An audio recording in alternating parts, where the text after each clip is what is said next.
What's up, geeks and gamers? It's your boy Matt coming to you with another video, and today we're here to talk about Star Trek, famously unwoke franchise, and how it's become woke SJW garbage. Now, I'll admit I'm not the biggest Star Trek fan, but this enrages and upsets me anyway, because I get paid obscene amounts of money to get mad about inconsequential nerd shit on the internet several days a week, so I'll pretend to care for all that sweet, sweet grift cash. Now, I'm afraid to say that Star Trek as we knew it, the Star Trek that was never at any point in its existence woke or diverse, has ceased to exist. Ignore the fact that you can still get all of the Star Trek series in their entirety on Netflix. Star Trek, the greatest science fiction show ever made, which again I've not really seen or enjoyed at all before now, straight from the brain of famous apolitical man and lover of traditional Western culture, Gene Roddenberry, has now become nothing more than a social justice propaganda machine. And if you stand up for what's right and good in the world, and demand that Star Trek stop betraying the fans and pushing identity politics by putting people who aren't straight white cis men in their shows like they've never done before, you will be called a racist, you will be called a bigot, and you will be called a transphobe. Anyway, Star Trek Discovery has blacks, gays, and women in, and even some transes for the first time, if you ignore basically all of the established canon, and that makes me extremely upset for not bigoted reasons. So let me spend the next 10 minutes going off on one about how the woke left have ruined Star Trek by challenging social norms and promoting diversity, which again, it has never done before. I'm not a bigot, I just care about the fans, so long as those fans are cis, white, straight men who live in their mum's basement, like I do.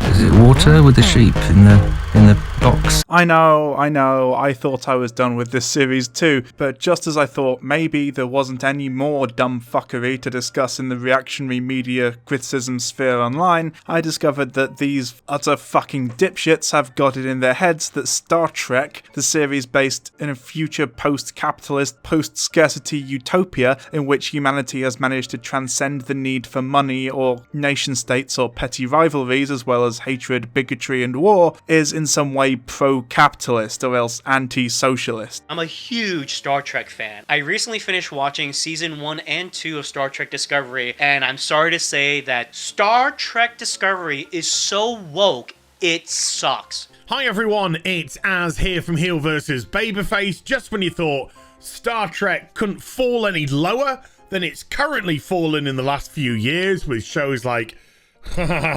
Discovery and Picard's apology tour of the universe, we now have the official Star Trek website promoting communism.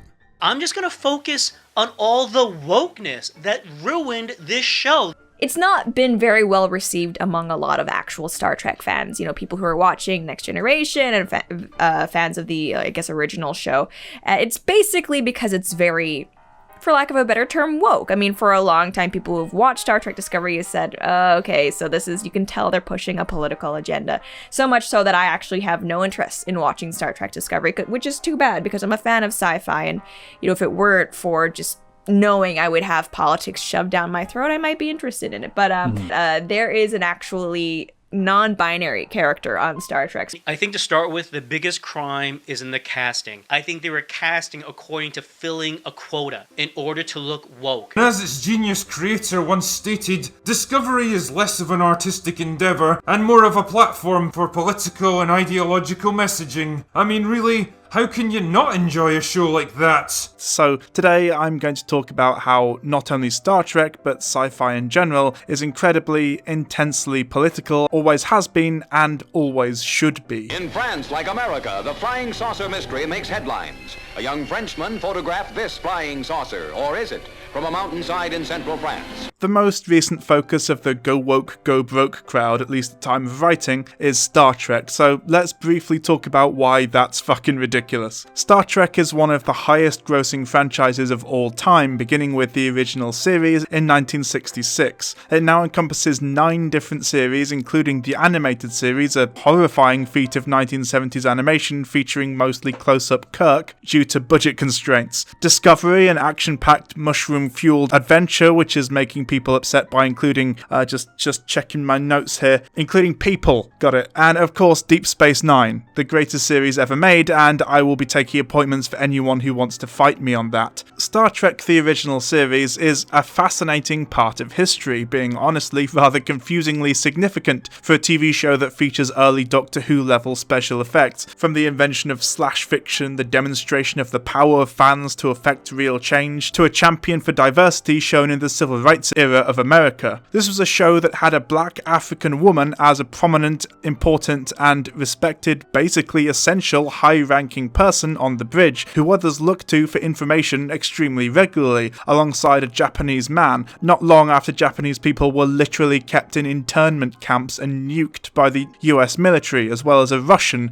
unheard of at the height of the Cold War, a dual-species alien, and a captain who valued above all else a compassion for others. Star Trek depicts a post-capitalist utopia, and the original series was pretty explicitly subversive and progressive for the time. The crew of the Enterprise consisted of mostly groups who, at the time of its release, would not and could not be seen as cooperating or being willing allies, as just mentioned. Roddenberry truly believed that in order for humanity to reach its true potential, we would need to put aside our petty differences, grudges, and prejudices. In 1966, a Russian, a Japanese man, a black woman, and a space alien all cooperate and work together to achieve common aims under a captain whose champion trait is not strength or domination or jingoism, but compassion, and unsurprisingly, that was incredibly controversial as an idea. This is just the premise. Without even looking at plot or dialogue, you can see that diversity wasn't just a consideration, but the whole idea here. And speaking of dialogue, my personal favourite from TOS has got to be the oft-quoted, "Well, here's one thing you can be sure of, mister. Leave any bigotry in your quarters. There's no room for it on the bridge. Do I make myself clear?" And then there's the content of many of the episodes, which included one of the first interracial kisses on television, though it has to be said it was for the entertainment of alien captors and not consensual for either, probably to get around the censors, as well as themes around diversity, equality, environmentalism, and so on. So, if diversity is inherently political, pandering, and bad, was the original series of Star Trek trash, SJW garbage that went woke and went broke? The point, after all, was to make the bridge crew as diverse as possible to make a point about American society in 1966, so it was very deliberately designed to be what these days some would call forced diversity. That's certainly how many people saw it at the time, and it actually had the support of Martin Luther King Jr., who saw the normalization of a sympathetic, powerful black woman on television as an extremely important positive step towards racial equality, so by the same logic, it should be, right? Honestly, the Star Trek nerds that will insist that an android is capable of having humanity but deny a trans person that same luxury cannot expect to be taken seriously. As Eugene Roddenberry said of his father's most famous legacy, Star Trek's inclusivity is the only thing that kept it alive. It appealed to people who were thinking differently, whether it was college students who were protesting the war or mixed-race couples or just people with different ideas. The whole geek/nerd/dork fan movement was a bunch of people who look at life differently. They're the ones who are leading the charge today, not just with Star Trek, but also, frankly, the world. Star Trek went woke 60 years ago. I'm sure it'll be going broke anytime now, right? But this raises the question, if political thinking was the driving force for Star Trek, is this the case for sci-fi universally? Can science fiction ever be apolitical, as people named Jeremy seem to both want and expect? Well, such stories as H.G. Wells' War of the Worlds and Jules Verne's 20,000 Leagues Under the Sea have challenged mankind. So today, man is successfully probing deep into the mysteries of the universe.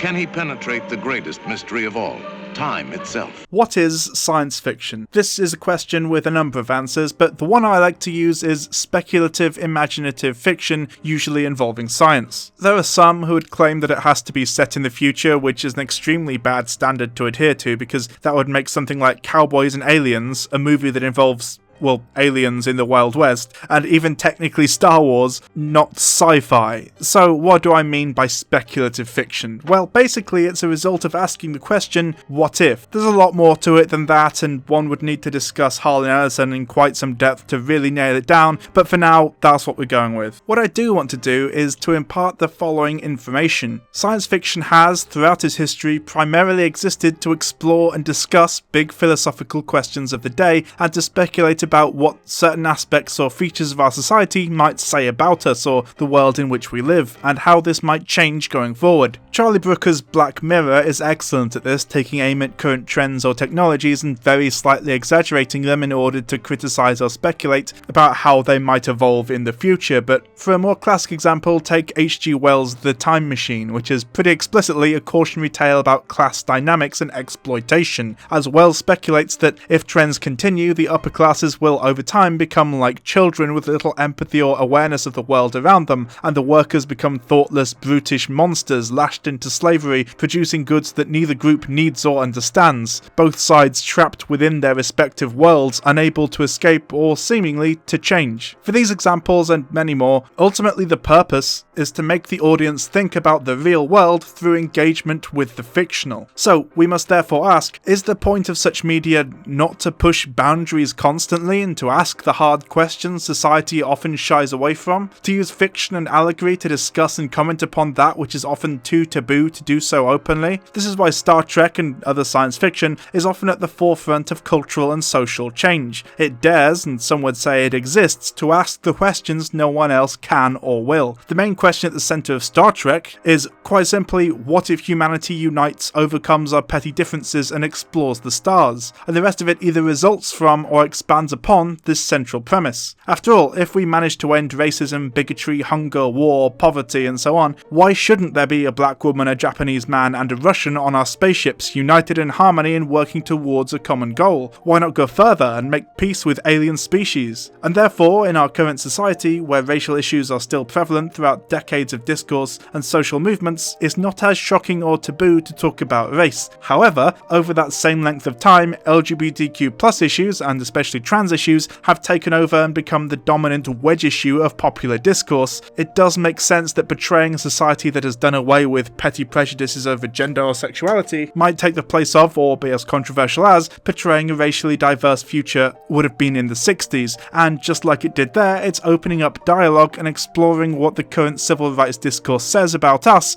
in the here and now, as well as providing much needed representation. And as before, now that Star Trek Discovery is doing for gender and sexuality what the original series did for race and ethnicity, exactly the same sorts of people are coming out and insisting that it's divisive, too progressive, left-wing and woke, just as they did then. I mean, don't get me wrong, the new Star Trek shows have been considered a little bit shitty by a lot of fans, but for the most part not because of wokeness or whatever, any more than the original series was bogged down by identity politics, but because of things like the writing, the weird focus on action over the philosophy and exploration of ideas that shows like TNG, DS9 and of course the original series were known for. Attack of the 50-foot woman, incredibly huge, with incredible desires for love and vengeance. Interesting, isn't it, that media being too political is 100% acceptable and correct to right-wing critics when it's either old enough to be able to be ignored, like for example Star Wars, which was famously based on the Vietnam War, and Lucas has explicitly admitted in the past that the Emperor was based on Richard Nixon, or else politics that they agree with. After all, no reactionaries seem all that upset about the pro-military propaganda in so many Hollywood movies, including those that they claim are woke, like the MCU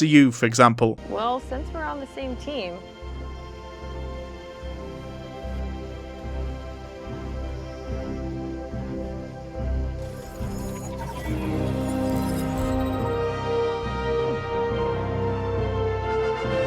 how do I look?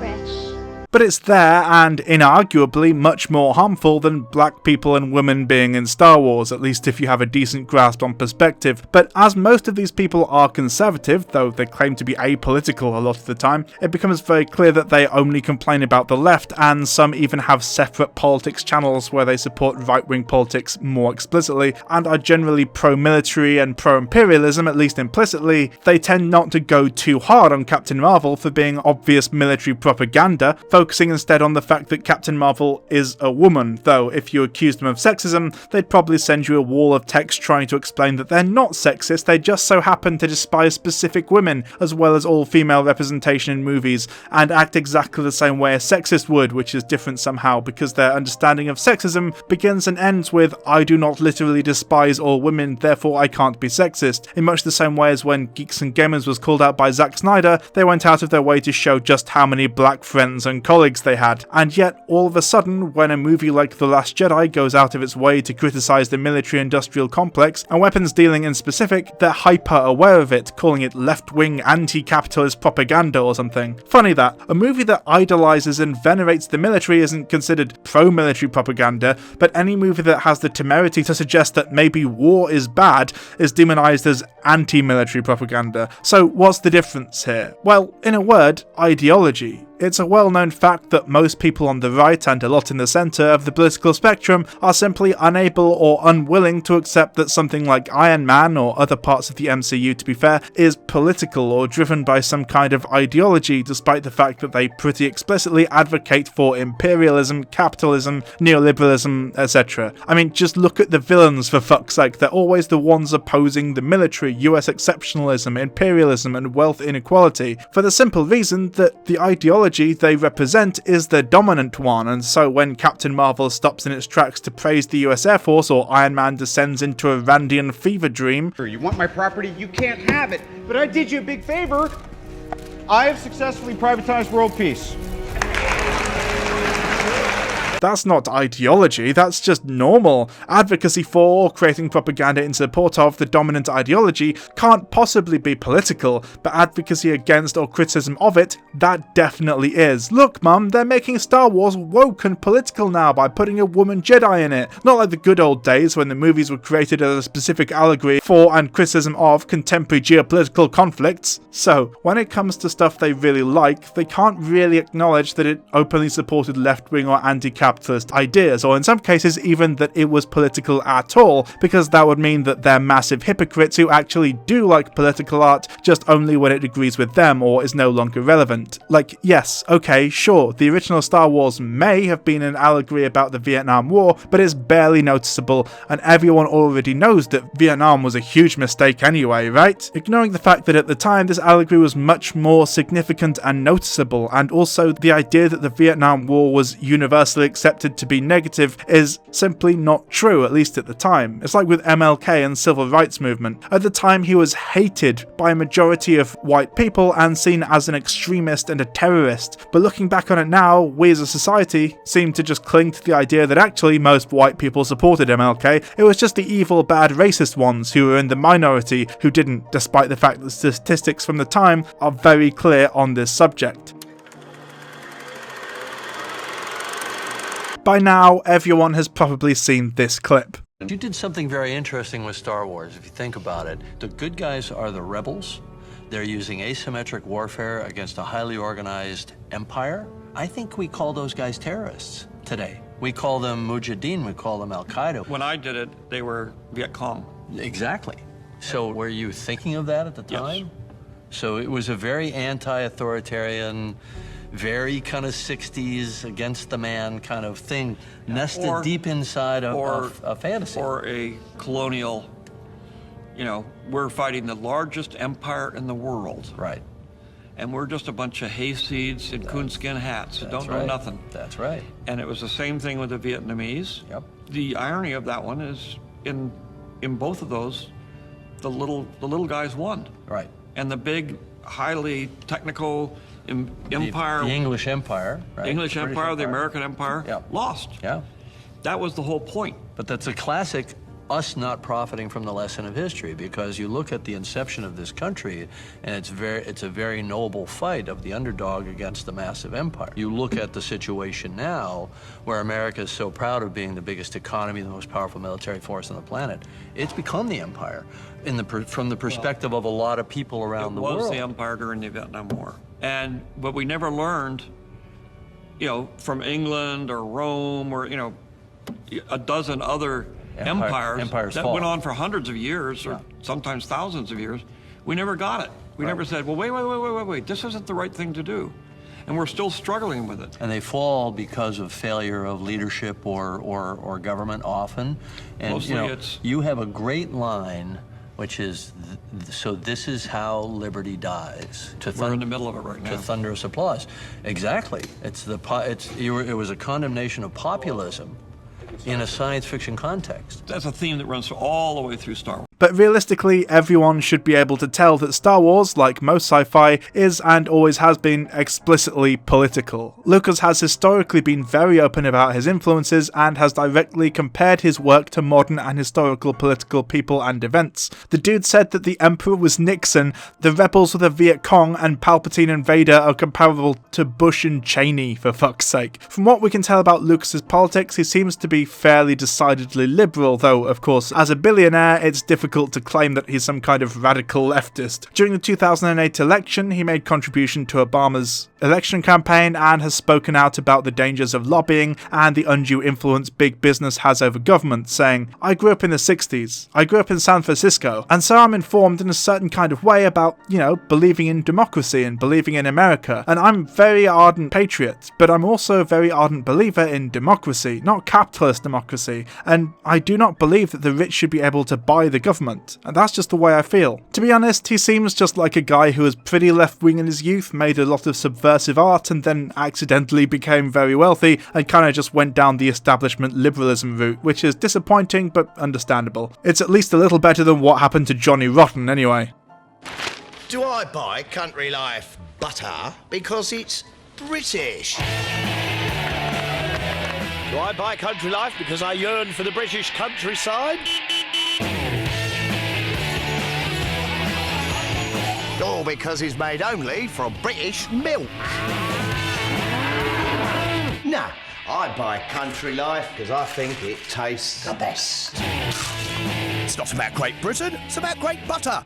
This is why it's astonishing to those of us who actually, bother to pay attention to the messaging behind movies like Star Wars, that weird nerds will continue to insist that actually it's Disney and Kathleen Kennedy that are inserting politics into movies, betraying the wishes of their beloved creators and the true fans or whatever. They can say it was subtle in the past, that it's too blatant nowadays, but Star Wars was released just 2 years after the end of the Vietnam War, and if you think that the allegory wouldn't have been extremely noticeable to audiences at the time, you're lying to yourself. Also, of all the criticisms one can levy against the prequels, the fact that they were explicitly political, and they were extremely political throughout, reaching absurdity when Natalie Portman basically just says to the audience, "This is about George Bush, do you get it?" So this is how liberty dies. With thunderous applause. Is rarely among them. I wonder why that is, eh? Maybe because there wasn't quite so much distance between the originals and the prequels as there is the originals and the Disney trilogy. Whatever the reason, it's clear that anyone who really cares about Star Wars and its legacy probably wouldn't be trying to retroactively sanitize and purge George Lucas's vision of any politics they may personally disagree with. Fake fans, am I right? This leads me to ask the question, would these people be happy to accept something like Star Trek being explicitly pro-capitalist and think pieces being written about the way it celebrates the power of the invisible hand of the free market in the same way that they're upset about suggestions that it's pro-communist? Well, of course you know the answer to that question. There's no other way it could be, is there? I don't know where this go woke, go broke thing originated, probably from someone with a better idea of how to make a catchy slogan than actually grasping any of the relevant facts or even having a basic understanding of the way Hollywood or even just capitalism works. But it's quite self-evidently bullshit, because it always seems to be applied to projects that go on to make record-breaking amounts of cash at the box office and also happens to have a woman or a black person in, or acknowledge the existence of trans people or something. I mean, just look at the sorts of films they claim will go broke. They're all massive multi-billion-dollar franchise products, inevitably raking the money hand over fist, and even if they did bomb, which very occasionally they do, if by bomb you mean made most of their budget back and in some cases broke even, which is the closest they ever come to legitimately failing, because the law of averages dictates that occasionally these people have to get one right since they do this all the time, well, a mega corporation like Disney isn't going to go broke if one, or hell, if 100 movies bomb, because it is one of the richest and most powerful entities on the planet. Disney's net worth is $130 billion. If Disney were a country, it would be the 59th richest and have a higher GDP than 152 other nations. Yeah, the mouse isn't going broke because of Captain Marvel or a couple of bad Star Wars movies, sorry lads. Look, I get that a lot, hell, maybe even a majority of people may simultaneously hate communism and love nerd shit, and I'm totally fine for someone to do that, but like, if you're going to make claims about the intent or subtext of a work of art, at least take the death of the author approach rather than just lying about the original author's intent and or politics. Gene Roddenberry was explicitly left-wing, anti-imperialist, arguably pro-socialist, polyamorous, and just all around a really cool, interesting guy. Now, you don't have to agree with him politically or socially to like Star Trek, but at least admit that that's what you're doing. That's what all this is about. A lot has changed in the past 300 years. People are no longer obsessed with the accumulation of things. We have eliminated hunger, want, the need for possessions. We've grown out of our infancy. This is the big question, and I'm not going to spend too long on this particular point because there are already multiple very informed videos out there on this, as you would expect, with something with the depth of lore that Star Trek enjoys, but I suppose as a leftist it would probably be worth putting in my 2 cents, so to speak. Regardless of authorial intent, is the Federation in Star Trek communist? At its most fundamental level, the definition of communism, as laid out by Karl Marx, can be boiled down to a classless, stateless, moneyless society. So, using this definition, is the Federation, or Earth itself, communist? Well, no, not really, but it's definitely along the same lines and clearly presents a vision for a better world that goes above and beyond anything capitalism can offer. Let's quickly break it down. One of the things everyone knows about Star Trek is that humanity has put aside the need for money, private property, capital, etc. after the invention of the replicator made it obsolete by completely eradicating scarcity. Now, I could argue for basically forever over how realistic this is, when in all likelihood it would probably be a corporation that would invent, patent and sell access to replicators at extortionate prices, but our world is not the same as Star Trek, and in fact I think our timelines are about to diverge soon depending on if the Bell riots happen in our world. But as portrayed in the world of Star Trek, humanity took a principled look at the situation and decided to eliminate the struggle for survival entirely. They weren't entirely unique in this, but it was hardly a universal step since, as we see other cultures definitely have both replicators and currency, the Ferengi being a prime example, a capitalist race with a series of laws in place called the Rules of Acquisition, although even with Ferengi, the furthest ahead we see them in time was the end of Deep Space Nine, which, spoiler alert, has them appointing an extremely progressive Grand Nagus who once started an illegal union and quoted Karl Marx to a capitalist attempting to negotiate an end to a labour strike. Quark's just using the cleansing ritual to increase his profits at our expense. Yeah, true. It isn't fair, and we're not going to take it. Since when? Since right now. So what are we gonna do about it? We're going to fight back in the only way we can. We're going to form a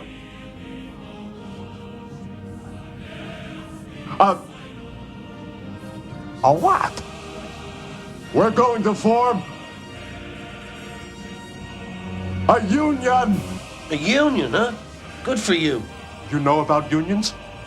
Who do you think led the Pennsylvania coal miners during the anthracite strike in 1902? I have no idea. Sean Aloysius O'Brien. You'll have to strike, mark my words. And when you do, you'll have to be strong. Just like Sean O'Brien. Exactly. You know, he had the biggest funeral in all of Western Pennsylvania. Funeral? They fished his body out of the Allegheny River a week before the strike ended. 32 bullets he had in him. Or was it 34? No. He died a hero. He was more than a hero. He was a union man. Rob, can we talk about this? There's only one thing I have to say to you. Workers of the world, unite. You have nothing to lose but your chains. A new Ferenginar needs a new kind of negus. A kinder, gentler negus. And that's you, my boy. It's a great responsibility to stand at the bow of the Ferengi ship of state. So who knows where Ferenginar ends up? We do occasionally see other civilizations that do use currency, but the Federation is cashless. What about class? That's probably the most important aspect of this, right? That's what communism is supposedly all about, and it does seem like the Federation have eliminated class struggle and exploitation. As Picard actually outright says, the purpose of life is no longer the accumulation of wealth at the expense of others, but self-improvement, enlightenment, and the betterment of society. Without the threat of starvation, homelessness, destitution, and so on, the capitalist class would no longer have the power over the rest of society that they currently do in our world, and so as a result, those class dynamics would necessarily cease to exist. However, it should probably be noted that that doesn't mean that hierarchy has disappeared completely. There are still rigid hierarchies within Starfleet, for example, and whilst the government of Earth may be a one-world government, it does still have leaders and powerful figures within it, and in practice it's not like there's absolutely no difference between a powerful politician and an ordinary citizen, although admittedly the power dynamics at play are significantly less stark and exploitative. One could definitely make an argument for the continuation of necessary hierarchies, and in particular what counts as a class distinction, but under Marxist definitions the capitalist class has been basically eradicated on Earth, though it thrives elsewhere, and therefore could possibly be called socialist, but probably not communist. As mentioned, Earth has a one-world government and sits on the Federation Council along with other members of the United Federation of Planets. Sort of like the US, I suppose. Different states have their own laws, but ultimately it's the federal laws that override all others. However, this does of course mean that the Federation has a lot of bureaucracy, and in many ways is the conservative nightmare big government rather than self-governing or autonomous communities as one would imagine under anarchism, for example. And I'm not sure if we ever really get an idea of how the government of Earth is elected, but the fact that usually decisions are made by one person or a select group of people probably means that it's not as democratic as it feasibly could be. At best, it's a parliamentary system which itself is beholden to the rules and regulations of the United Federation of Planets, which we could debate the merits of, but honestly I don't want to open that kind of worms. The point is that the United Earth government is likely parliamentary, and well, the idea of a state is not an alien or outdated one, in the same way that money is to them. The old nation states mostly disappeared, though the regions still hold much of their identities, much like for example Scotland or Wales in our current society, in favour of a larger, more inclusive state. How much does this thing cost? The economics of the future are somewhat different. You see, money doesn't exist in the 24th century. No money? You mean you don't get paid? The acquisition of wealth is no longer the driving force in our lives. We work to better ourselves and the rest of humanity. So, at the most basic, fundamental level, Star Trek's Federation is close, but isn't quite yet, fully automated luxury gay space communism, though I dare to dream. Post-capitalist, definitely, and it achieved many of the goals leftists are striving for today, but it just about manages to avoid being communist on a technicality. In Washington, ghost-like objects dart across the radar screen at the CAA Traffic Control Center at National Airport for several hours, traveling more than 100 miles an hour. Air Force jet fighters spend several hours chasing the objects plotted on the radar scope. I do hope this video is helpful to some of you on the political right who seem very confused by this very simple and obvious fact. Science fiction is, always has been, and always should be political. In fact, one could argue by its very nature it could not be anything but political. Therefore, trying to make incredibly asinine arguments that including political messaging is inherently bad is, I'm afraid, just not going to fly, and will rightly be ignored by anyone with half a brain. By trying to purge genres like sci-fi of their politics, you're doing immeasurable harm to the medium. But let's be honest here, it was never about the fact that politics exists at all in your favourite sci-fi media, is it? Because you fucking love it when the politics of a show, movie or game represent your own politics or are at the very least easy to ignore. Star Trek not being capitalist is unacceptably woke, but Mass Effect having elements of capitalism intact. I'm Commander Shepard, and this is my favorite store on the Citadel. Oh my! Excellent. Splendid. isn't worth a mention at all, because why bother rewarding imaginative or creative storytelling by deviating from the accepted reality we currently live in? As a wise man once said, it's easier to imagine the end of the world than the end of capitalism, and I guess this is just the end result of that kind of thinking. Science fiction is supposed to question and explore our world by imagining how our future and our society might turn out, either in the future or given some technological and scientific changes. I guess that's why you're so eager to ignore or actively avoid the intentions of the people who created your favourite media franchises, and will happily say such mind-numbingly stupid things as sci-fi is apolitical and Star Trek is capitalist, and then claim that it's only recently that women and black people have become involved and made it political against the wishes of the visionaries of the past, who simply wanted to tell a good story, even when those visionaries openly and willingly admit that the purpose of their art was explicitly political, even left-wing in a few cases. Honestly, if you were around in the 70s, you would be calling Star Trek too woke and Star Wars anti-American pro-commie hippie propaganda or something, because those goddamn Hollywood elites were pushing political messages like imperialism is bad and cooperation is good in their sci-fi. But it's okay, because they'll go woke and go broke, just like all of the new Star Wars movies didn't. Everyone knows that Star Trek Discovery is the worst thing ever to happen to Star Trek. That's just a fact. Hello everyone, welcome to the end of the video. I hope you enjoyed it. So I took a break from making these videos, but I think I'm getting back into it. Since I started writing this video, the new thing is He-Man, and it's honestly hilarious to me that anyone thinks that He-Man is straight. It's just very funny. So I might make a whole thing about He-Man and the connections he has with LGBTQ plus culture, as well as the inherent campness of the hypermasculinity of the 80s. But anyway, I hope you enjoyed this video. You've probably noticed that I've slowed down making videos recently, and that's quite simply because I just have more of a life now, I suppose.